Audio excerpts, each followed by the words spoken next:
Hello everyone, this is Jitendra Kumar. आज का हमारा जो टॉपिक है वो है इलेक्ट्रिक डाइपोल। आज हम बात करेंगे इलेक्ट्रिक डाइपोल की।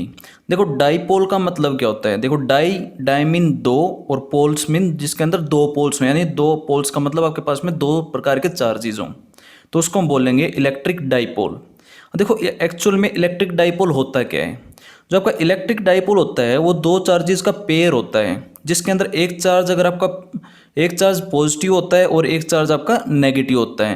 यानी नेगेटिव चार्ज और पॉजिटिव चार्ज दोनों का अगर इक्वल मैग्नीट्यूड है और उनको कुछ डिस्टेंस के ऊपर अगर आप रखते हो तो हम उस कॉम्बिनेशन को बोलते हैं इलेक्ट्रिक डाइपोल। अब जैसे इसकी डेफिनेशन क्या होगी, अब देखो यहाँ पे डेफिनेशन देखोगे तो it is a pair of point charges which are equal in magnitude but opposite in nature separated by a small distance. जैसे आपके एग्जाम्पल है, जैसे आपका वाटर मॉलिक्यूल होता है H2O, वो आपका एक इलेक्ट्रिक डाइपोल हो सकता है क्योंकि ऑक्सीजन आपका नेगेटिव होता है, हाइड्रोजन के अंदर आपका पॉजिटिव जनरेट हो जाता है चार्ज। ऐसे CO2 है, आपका HCl है, ये आपके एग्जाम्पल हैं इलेक्ट्रिक डाइपोल के। जैसे यहाँ पे दिया है ये नेगेटिव चार्ज है, ये पॉजिटिव चार्ज है और ये कुछ डिस्टेंस पे रखे हैं, जिसको डिस्टेंस को मैंने बोला है वो आपका 2a है। और देखो यहाँ पे 2 एक स्पेशल काम है इसका कि जब हम आगे कैलकुलेशन करेंगे तो यहाँ पे हम क्या करेंगे, इस 2a को a और a दो पार्ट्स में डिवाइड कर लेंगे। तो यहाँ पे जो इन दोनों के बीच का जो सेंटर पॉइंट है इसको हम बोलते हैं सेंटर ऑफ डाइपोल। तो ये यहाँ से यहाँ तक देखोगे तो आपका a हो जाएगा, यहाँ से यहाँ तक देखोगे तो आपका a हो जाएगा। तो इसके लिए हम इसको 2a लेते हैं ताकि हमारी कैलकुलेशन आसान हो जाए। अब आगे जो एक टर्म आती है जिसको हम बोलते हैं इलेक्ट्रिक डाइपोल मोमेंट। और देखो, जो इलेक्ट्रिक डाइपोल मूवमेंट क्या होता है, इलेक्ट्रिक डाइपोल मूवमेंट किसी भी इलेक्ट्रिक डाइपोल की स्ट्रेंथ को दिखाता है कि उसके अंदर कितनी स्ट्रेंथ है। तो देखो, इलेक्ट्रिक डाइपोल मूवमेंट क्या होता है। इलेक्ट्रिक डाइपोल मूवमेंट आपके पास में एक डेफिनेशन देख लेते हैं। It is the multiplication of magnitude of one charge and the distance between the charges, it is denoted by P। यानी कि आपके पास में जो इलेक्ट्रिक डाइपोल मोमेंट होगा वो क्या होगा, जो आपका एक चार्ज होगा उसको मल्टीप्लाई कर दोगे उन दोनों के बीच के डिस्टेंस से। तो जैसे यहाँ पे बात करें, आपका जो चार्ज है वो आपका Q है, इसका भी मैग्नीट्यूड Q है, इसका भी मैग्नीट्यूड Q है। तो उसका चार्ज को मल्टीप्लाई कर दिया उन दोनों के बीच के डिस्टेंस से, जो डिस्टेंस क्या है वो आपकी 2a है। तो यहाँ पे जो आपका जो डाइपोल मोमेंट का फॉर्मूला बनेगा वो बन जाएगा आपका Q इंटू में 2a। हमेशा आपको याद रखना है कि आपके पास में जो डाइपोल मोमेंट होगा एक वो वेक्टर क्वांटिटी है और उसकी जो डायरेक्शन होगी वो हमेशा नेगेटिव से पॉजिटिव साइड में होगी। ये आपको याद रखना है कि आपके पास में डाइपोल मोमेंट एक वेक्टर क्वांटिटी है जिसकी डायरेक्शन ऑलवेज कहाँ से कहाँ, नेगेटिव से पॉजिटिव साइड होगी। तो हम इसको ऐसे लिख सकते हैं, it is a vector quantity whose direction is negative charge to positive charge. अब डाइपोल मोमेंट की यूनिट देख लेते हैं। जो आपके डाइपोल मोमेंट की जो SI यूनिट होती है, यहाँ से देख सकते हो चार्ज को कूलाम लिखते हैं और 2a लेंथ है तो आपका मीटर, तो यहाँ से हम लिख सकते हैं कूलाम मीटर। तो ये जो आपकी SI यूनिट है डाइपोल मोमेंट की वो हो जाएगी आपकी कूलाम मीटर। अब आगे बात करते हैं, जैसे आपका कॉन्फ़िगरेशन देखते हैं इलेक्ट्रिक डाइपोल का। जैसे मैंने बताया डाइपोल के अंदर दो पोल्स, दो पोलैरिटी के चार्जेज होते हैं, एक नेगेटिव और एक पॉजिटिव। तो देखो, इनको कुछ डिस्टेंस के ऊपर रख दिया, मैंने बोल दिया डिस्टेंस आपकी कितनी है, 2a है। अब देखो, जो दोनों चार्जेस हैं उनके जो मिड पॉइंट जो होता है उसको हम बोलते हैं सेंटर ऑफ डाइपोल। अब देखो, इन दोनों चार्जेस को ये लाइन आपस में मिला रही है, जो आपकी हॉरिजॉन्टल लाइन है। तो ये जो लाइन होती है इसको हम बोलते हैं एक्सियल लाइन। और देखो, इस सेंटर से एक परपेंडिकुलर डायरेक्शन में एक लाइन और है, इस लाइन को हम बोलते हैं इक्वेटोरियल लाइन। तो यहाँ पे आपके पास में एक एक्सियल लाइन है, एक इक्वेटोरियल लाइन है। ये इंपॉर्टेंट पॉइंट्स हैं क्योंकि आगे हम इनको सोल्व करेंगे कि हम इलेक्ट्रिक फील्ड देखेंगे इस डाइपोल के कारण एक्सियल लाइन के ऊपर, इक्वेटोरियल लाइन के ऊपर, और एक ऐसा पॉइंट होगा जो न एक्सियल लाइन के ऊपर होगा न इक्वेटोरियल लाइन के ऊपर होगा। तो हम कैसे वहाँ पर इलेक्ट्रिक फील्ड निकालते हैं। और जो आपका जो अगर मैं दोनों का नेट चार्ज देखता हूँ, देखो ये -Q है, ये +Q है, दोनों का नेट चार्ज देखोगे तो Q नेट क्या हो जाएगा आपका 0, क्योंकि ये माइनस है ये आपका प्लस है, दोनों एक दूसरे को कैंसिल कर देंगे। तो ये आपका एक कॉन्फ़िगरेशन है। कॉन्फ़िगरेशन का मतलब आपका एक डाइपोल के बारे में मैं बताता भी क्या क्या चीज़ें डाइपोल के अंदर हैं, तो ये आपको हमेशा याद रखनी है। अब जैसे एक एग्जांपल देखते हैं डाइपोल मोमेंट के ऊपर। यहाँ पे दिया है, what is the dipole moment of H2O molecule if separation between hydrogen atom and oxygen atom as R। तो देखो, आपके पास में आपके पास में जो डाइपोल मोमेंट है उसका फॉर्मूला आपको पता है Q इंटू में 2a। लेकिन तो यहाँ पे थोड़ा सा एक कॉन्सेप्ट देखते हैं हम, नॉर्मली क्या दिया है। यहाँ पे आपका एक वाटर मॉलिक्यूल दिया है H2O, तो इसके अंदर 2 हाइड्रोजन है, एक आपका ऑक्सीजन है। अगर मैं इसका डायग्राम बनाता हूँ तो आपका डायग्राम ऐसा बनेगा कुछ। तो ये जो बड़े वाला जो सर्कल है ये आपका ऑक्सीजन को शो कर रहा है, और ये जो छोटे छोटे 2 सर्कल हैं ये हमें हाइड्रोजन को शो कर रहे हैं। ऑक्सीजन के ऊपर नेगेटिव चार्ज होता है, हाइड्रोजन के ऊपर पॉजिटिव चार्ज होता है। तो दोनों हाइड्रोजन के ऊपर क्यू चार्ज है, ऑक्सीजन के ऊपर -Q चार्ज है। तो यहाँ से देखो, मैंने बताया था जो डाइपोल मोमेंट की डायरेक्शन होती है वो हमेशा नेगेटिव से पॉजिटिव की तरफ होती है। तो यहाँ पे देखोगे तो आपका इस पॉइंट से इस हाइड्रोजन की तरफ चलोगे तो आपका डाइपोल मोमेंट नेगेटिव से पॉजिटिव इस साइड होगा, और इसके पॉइंट की तरफ देखोगे तो आपका जो डायरेक्शन होगी डाइपोल मोमेंट की वो इस साइड होगी। और जो दोनों हाइड्रोजन के बीच में जो एंगल बनता है ना आपका 105 डिग्री का होता है। ये आपका आपने केमिस्ट्री के अंदर देखा भी होगा, वाटर मॉलिक्यूल का जो आपका फिगर होता है, वाटर मॉलिक्यूल कैसे होता है। तो यहाँ पे दोनों के बीच में जो एंगल होता है वो 105 डिग्री होता है। अब देखो क्या हुआ, यहाँ पे डाइपोल मोमेंट की डायरेक्शन इस डायरेक्शन में है, यहाँ पे इस डायरेक्शन में है। तो देखो अगर मैं दोनों का रिजल्टेंट निकालता हूँ तो दोनों का रिजल्टेंट कहाँ आएगा, बीच में ही तो आएगा। तो इसका मतलब मेरा जो नेट डाइपोल मोमेंट होगा क्या होगा, इन दोनों के बीच में होगा। मेरे को ये नेट डाइपोल मोमेंट निकालना है। अब मैंने कहा हाइड्रोजन के ऊपर चार्ज आपका क्यू है, दूसरा जो हाइड्रोजन है उसके ऊपर क्यू है, और जो ऑक्सीजन है उसके ऊपर क्या है 2Q है। तो हमें डाइपोल मोमेंट का फॉर्मूला पता है, P = क्या होता है, चार्ज मल्टीप्लाई बाई सेपरेशन, दोनों के बीच में डिस्टेंस कितनी है। तो यहाँ पे डिस्टेंस मैंने बोल दिया क्या है आपकी R है। तो अब देखो आपका जो R है वो किसके इक्वल है 2A, क्योंकि यहाँ पे हम डिस्टेंस को क्या मानते हैं 2A। तो आपकी R किसके इक्वल है 2A के, और जो चार्ज है आपका हाइड्रोजन एटम के ऊपर वो कितना आपका Q है। तो अब देखो डाइपोल मोमेंट का फॉर्मूला क्या होता है, P = Q इंटू में 2A, एक क्या है आपका R है तो Q इंटू में R। अब देखो हम रिजल्टेंट डाइपोल मोमेंट की बात करते हैं जो इस डायरेक्शन में है। अब अगर इस डायरेक्शन में निकालेंगे तो हम क्या करेंगे, आपका ये डायरेक्शन है, अब एक ये है एक ये है, इस साइड आपके पास में एक डाइपोल मोमेंट की डायरेक्शन ऐसे है एक ऐसे है। अगर मैं इनको कंपोनेंट्स में डिवाइड करता हूँ तो देखो एक कंपोनेंट आपका ऐसे आएगा और एक कंपोनेंट आपका हॉरिजॉन्टल डायरेक्शन में आएगा। जो आपका हॉरिजॉन्टल डायरेक्शन में होगा वो एक दूसरे को कैंसिल कर देगा, ये दोनों कैंसिल कर देंगे। आपका जो नेट का डाइपोल मोमेंट बचेगा वो किस साइड बचेगा, आपका वाई एक्सिस के अलोंग बचेगा। तो आपका जो नेट डाइपोल मोमेंट होगा वो क्या होगा, इसके कारण अगर P है तो आपका P cos थीटा हो जाएगा, ये आपका इस साइड P cos थीटा। तो यहाँ पे आ जाएगा आपका P cos theta plus P cos theta, तो आ जाएगा आपका 2, और P का फॉर्मूला आपको ये पता है Q इंटू में R और cos, और देखो दोनों के बीच में अगर ये पूरा 105 है तो अगर इसका हाफ करोगे तो क्या क्या आ जाएगा 105 डिवाइडेड बाई 2। तो यहाँ से अगर मैं P निकालता हूँ तो हो जाएगा आपका 2QR cos ऑफ 52.5 डिग्री। अगर cos 52.5 देखोगे तो आपका cos 60 के नज़दीक लगता है, और आपको cos 60 की वैल्यू पता है वो होती है आपके 1/2। तो यहाँ पे आपका क्या होगा, थोड़ा सा 1/2 से छोटा होगा। तो अगर 1/2 को अगर डिवाइड करोगे तो यहाँ पे 1 आता, लेकिन ये 1/2 से वैल्यू कम आएगी तो इसका मतलब ये क्या आएगा 1 से थोड़ा बड़ा आएगा। तो ये जो नियरली आएगा आपका 1.2 Q इंटू में R यूनिट्स। तो यानी आपका जो नेट डाइपोल मोमेंट आएगा वो क्या हो जाएगा 1.2 QR यूनिट्स। तो आपका एक ऐसा एक एग्जाम्पल है। तो ऐसे मैं उम्मीद करता हूँ ये आपका एग्जाम्पल समझ में आएगा। इसको एक बार आप दोबारा करके देखना, आप इसको फिगर को बनाना, फिर आपको सोल्व करना इसको, वो आपको फिर अच्छे से समझ में आएगा। अब नेक्स्ट बात करते हैं electric field due to and electric dipole. तो जैसे मैंने फिगर बताया था कि आपके पास में जो कॉन्फ़िगरेशन होता है डाइपोल का ये होता है। अब हमें क्या करना है, इस डाइपोल के कारण हमें अलग अलग पोजीशन के ऊपर इलेक्ट्रिक फील्ड देखना है। फर्स्ट जो देखना है वो आपका इस एक्सियल लाइन के ऊपर देखना है, इस एक्सियल लाइन के ऊपर। सेकंड जो देखना है वो इक्वेटोरियल लाइन पे देखना है, और जो थर्ड वन की बात करेंगे वो ना तो एक्सियल लाइन पे होगा ना इक्वेटोरियल लाइन पे होगा, कहीं पे भी हो सकता है। वो यहाँ पे हो सकता है, यहाँ पे हो सकता है, यहाँ पे हो सकता है, यहाँ पे हो सकता है। तो वो पॉइंट आपका अलग होगा। तो हमने थर्ड जो 3 केसेस बनाए हैं उन 3 केसेस को हम अलग अलग सोल्व करेंगे। तो सबसे पहले हम बात करते हैं एक्सियल लाइन की, यानी कि अगर एक डाइपोल दे रखा है उस डाइपोल के कारण इलेक्ट्रिक फील्ड निकालना है उसकी एक्सियल लाइन पे।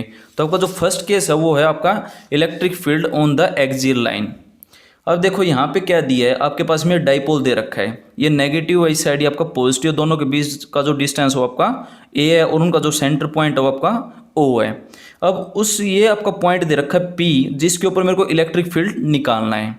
तो अगर मैं यहाँ पे इलेक्ट्रिक फील्ड देखता हूँ, इलेक्ट्रिक फील्ड लाइंस पढ़ी थी हमने, नेगेटिव चार्ज के कारण इलेक्ट्रिक फील्ड आपका नेगेटिव चार्ज की साइड होता है, उसी डायरेक्शन में होता है।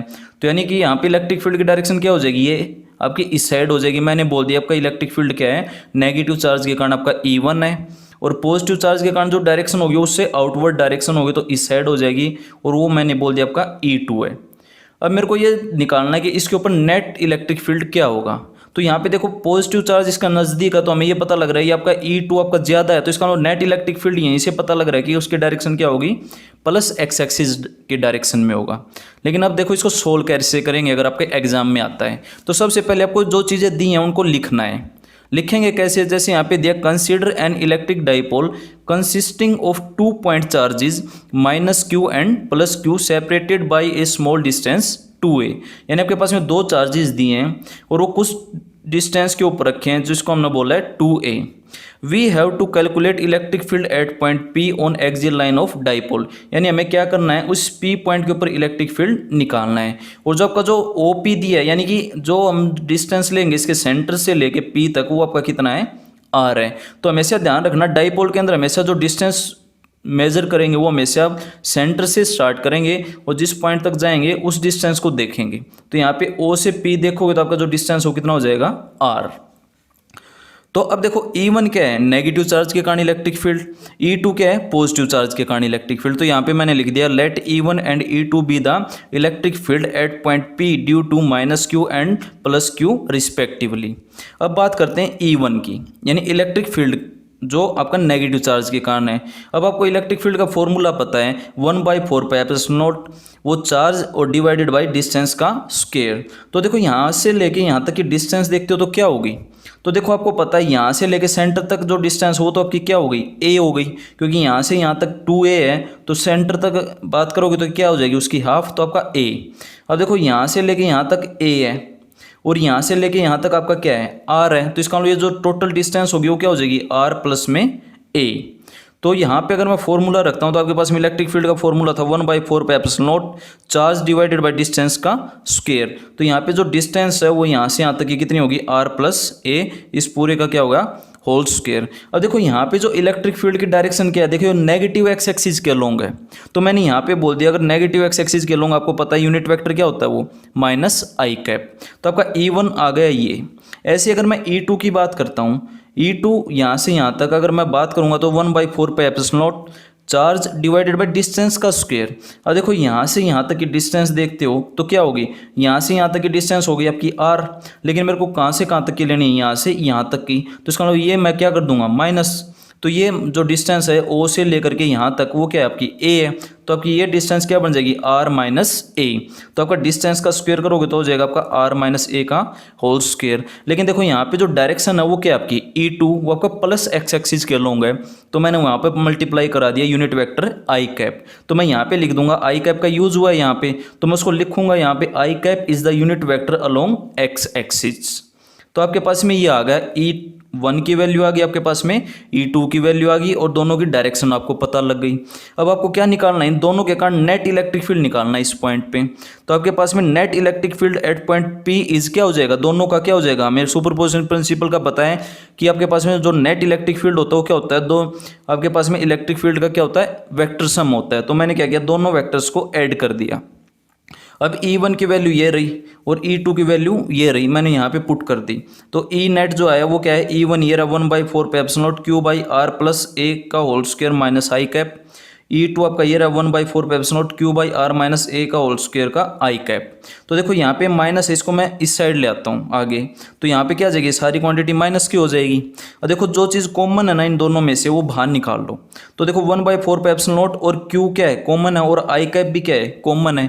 यहाँ से बाहर निकाल दिया तो आपका आएगा q/4πε0 बाहर आ गया, i बाहर आ गया, अंदर क्या बचा, ये आपका बचेगा माइनस का 1/r प्लस a का होल स्क्वायर, और यहाँ पे क्या बचेगा 1/r माइनस a का होल स्क्वायर। तो इसको मैंने पहले लिख दिया, इसको बाद में लिख दिया। तो आपका आ गया 1/r माइनस a का whole square minus 1/r plus a का होल स्क्वायर। क्योंकि ये माइनस कहाँ से आया, क्योंकि ये माइनस यहाँ पे है माइनस i। तो और i कहाँ गया आपका, बाहर आ गया। अब इसको सोल्व कर लेते हैं एलसीएम लेकर के। अगर हम एलसीएम लेते हैं तो हमारे पास में क्या बनेगा, E net is equal to q/4πε0 ऐसे कैसा। अब मैं अगर यहाँ से एलसीएम लेता हूँ इन दोनों का तो आपका ऐसे कैसा आर माइनस ए और आर प्लस ए, और इस पूरे का क्या कर दिया मैंने होल स्क्वायर, यानी ये दोनों का स्क्वायर था, इस पूरे का होल स्क्वायर कर दिया। तो यहाँ पे मैं बात करता हूँ, इसका एलसीएम लेता हूँ, तो यहाँ पे आर माइनस ए का होल स्क्वायर से ये कैंसिल हो जाएगा, आपका क्या बचेगा आर प्लस ए का होल स्क्वायर, ये आपका ऐसे कैसा माइनस करके आ जाएगा आपका आर माइनस ए का होल स्क्वायर, और बाहर आ जाएगा आपका आई कैप। अब देखो अगर मैं स्क्वायर को खोलता हूँ तो आपका आएगा r square plus a square plus 2ar, और इसको खोलोगे तो आपका आएगा r square plus a square minus 2ar, लेकिन एक माइनस यहाँ पे भी है, तो इसका मतलब ये हो जाएगा आपका माइनस आर स्क्वायर माइनस ए स्क्वायर प्लस 2ar, और आपका आई कैप ऐसे कैसा।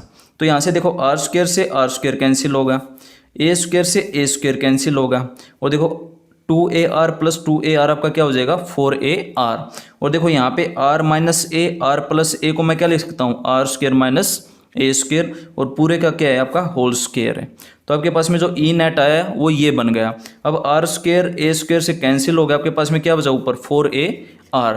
अब देखते हैं आगे, जो आपका ई नेट जो है वो क्या बना q by 4 pi epsilon naught 4ar divided by r square minus A square का पूरे का होल स्क्वायर इंटू में आई कैप। अब इसको क्या किया मैंने 4a को मैंने डिवाइड कर दिया दो पार्ट्स में, एक को मैंने बना दिया 2a और एक को मैंने 2 अलग लिख दिया, तो यहाँ से बन गया मेरा q इंटू में 2a, यहाँ पे 2 बचा r बचा, ये आपका ऐसे कैसा divided by 4 pi epsilon naught r square minus A square पूरे का होल स्क्वायर आई कैप। अब देखो आपको ये पता है q इंटू में 2a क्या होता है, वो आपका डाइपोल मोमेंट का फॉर्मूला है। तो यहाँ पे मैंने लिख दिया E net is equal to क्या आ गया, ये 2 ऐसे कैसा r ऐसे कैसा, और q इंटू में 2a इंटू में आई कैप, ये क्या बना दिया मेरा एक वेक्टर आ गया, डाइपोल मोमेंट का वेक्टर आ गया p divided by 4 pi epsilon naught r square minus A square का होल स्क्वायर। मैंने लिख दिया p जो है वो क्या है आपका 2aq आई कैप।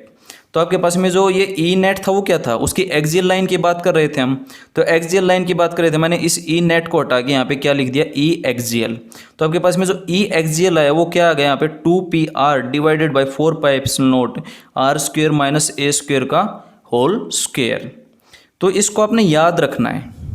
साथ में देखो अगर मान लो डाइपोल आपका बहुत ही छोटा है, डाइपोल छोटा है, इसका मतलब दोनों चार्जेस के बीच का गैप बहुत ही कम है, बहुत ही स्मॉल है, तो इसका मतलब जो ए होगा वो बहुत ही स्मॉल होगा। तो यहाँ पे अगर मैं बात करूँ for an ideal dipole A is very small, अगर मैं ए को बहुत ही कम कर दूंगा तो जो आपका आर स्क्वायर माइनस ए स्क्वायर जो ये वैल्यू होगी नियरली इक्वल किसके हो जाएगी आपकी आर स्क्वायर के। तो यहाँ पे ए को मैं यहाँ से गायब कर दूंगा, ये मान लो आपके 0 हो गया, तो आपके पास में क्या बनेगा आर स्क्वायर और पूरे का होल स्क्वायर है, तो आपका क्या बन जाएगा आर की पावर 4, और एक आर ऊपर है तो इससे कैंसिल करोगे तो यहाँ पर नीचे की आर की पावर कितना बच जाएगा 3।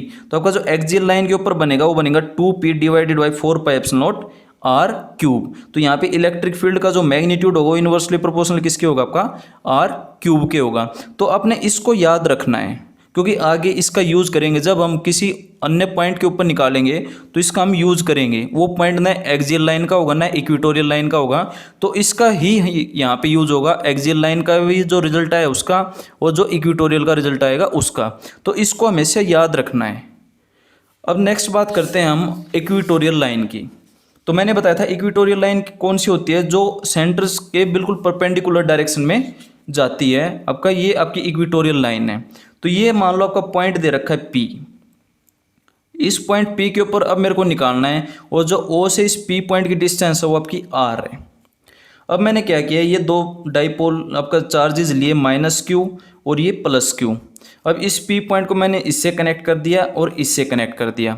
अब आपको पता है यहाँ से लेके यहाँ तक की डिस्टेंस 2a है, तो यहाँ से लेके यहाँ तक O तक आपका a हो जाएगा, और O से यहाँ तक भी आपका क्या हो जाएगा a।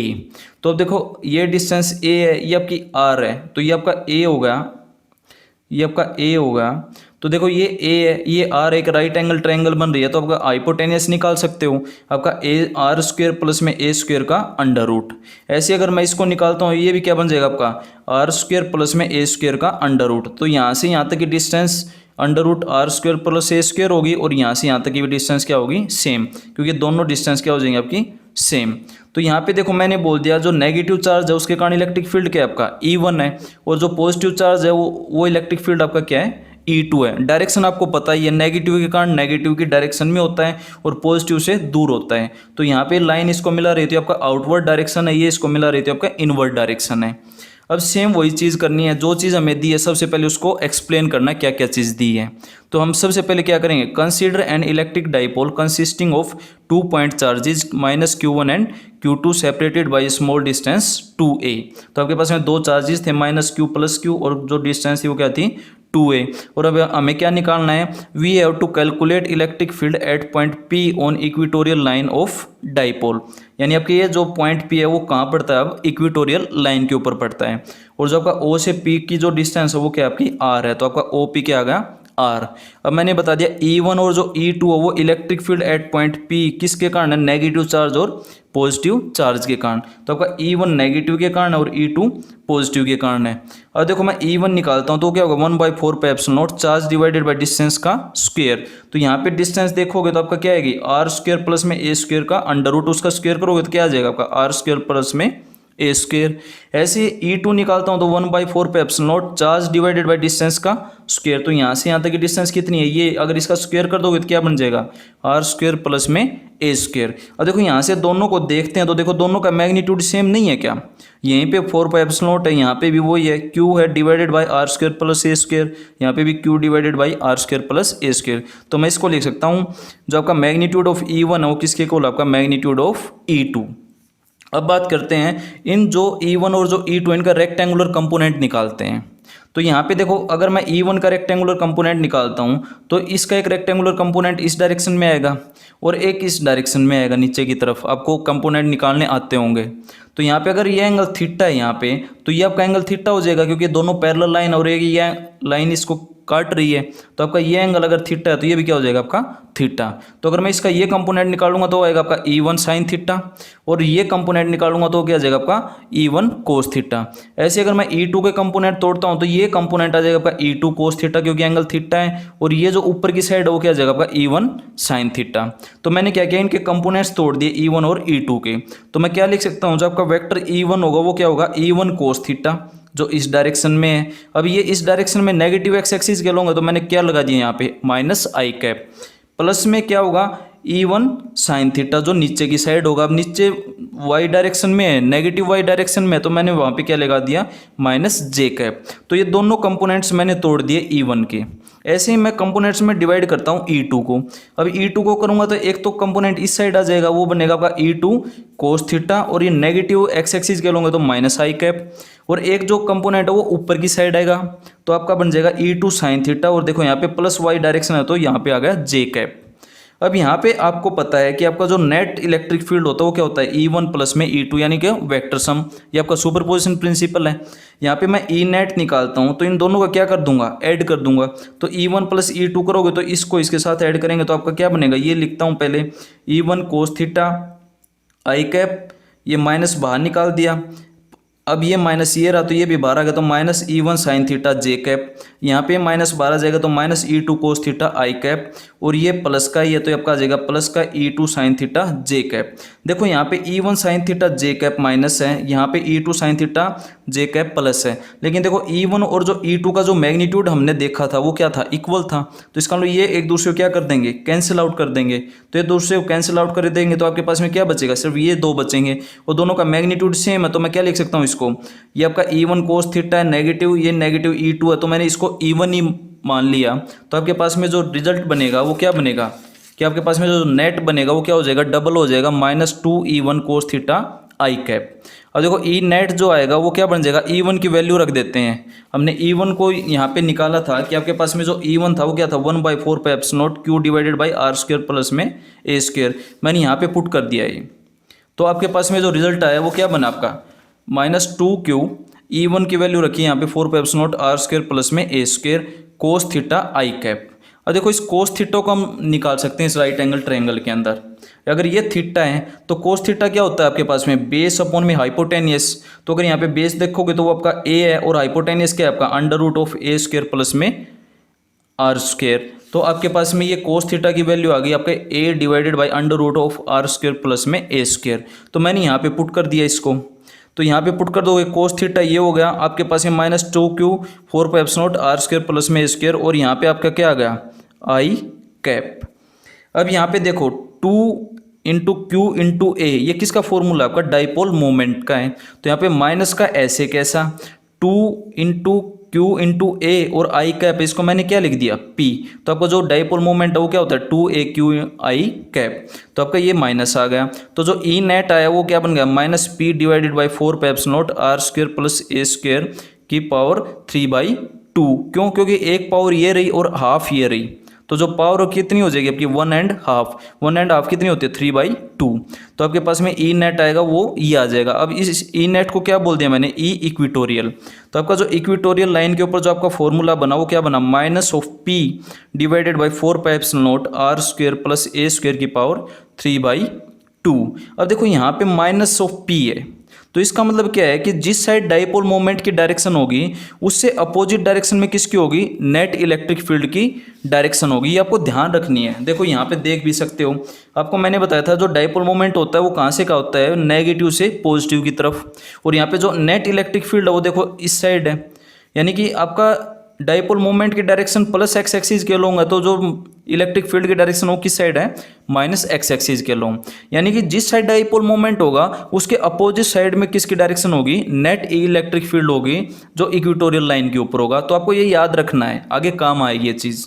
तो आपके पास में आ गया E equatorial is equal to minus P divided by 4 pipes naught are square plus A square की पावर 3/2। और मैंने यहाँ पे लिख दिया है E is in opposite direction to P.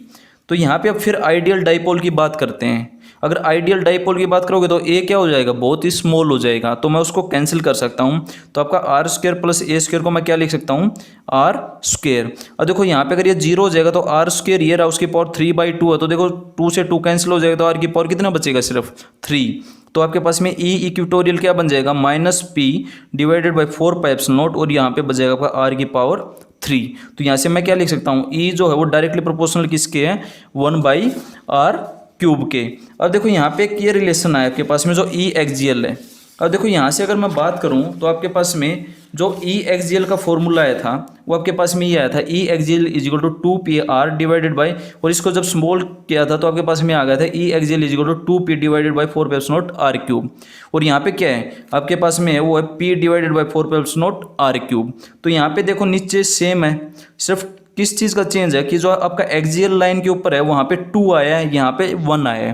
तो इसका मतलब मैं यहाँ से कह सकता हूँ कि आपका जो एक्सियल लाइन के ऊपर इलेक्ट्रिक फील्ड होगा और जो इक्वेटोरियल लाइन के ऊपर जो दोनों का रेशियो निकालोगे तो किसके को लाएगा 2 के। यानी आपका जो एक्सियल लाइन के ऊपर इलेक्ट्रिक फील्ड होगा आर डिस्टेंस के ऊपर वो क्या होगा, डबल होगा इक्वेटोरियल लाइन के ऊपर आर डिस्टेंस के ऊपर। तो ये आपके पास में इक्वेटोरियल लाइन और एक्सियल लाइन के अंदर इलेक्ट्रिक फील्ड का फॉर्मूला ड्राइव करते हैं। तो इसको आप ढंग से करके देखें, ढंग से इसको पढ़ें, बार बार इसको लिखें, अपने नोट्स बनाएं। तो इस वीडियो में यहीं तक। Thank you and take care.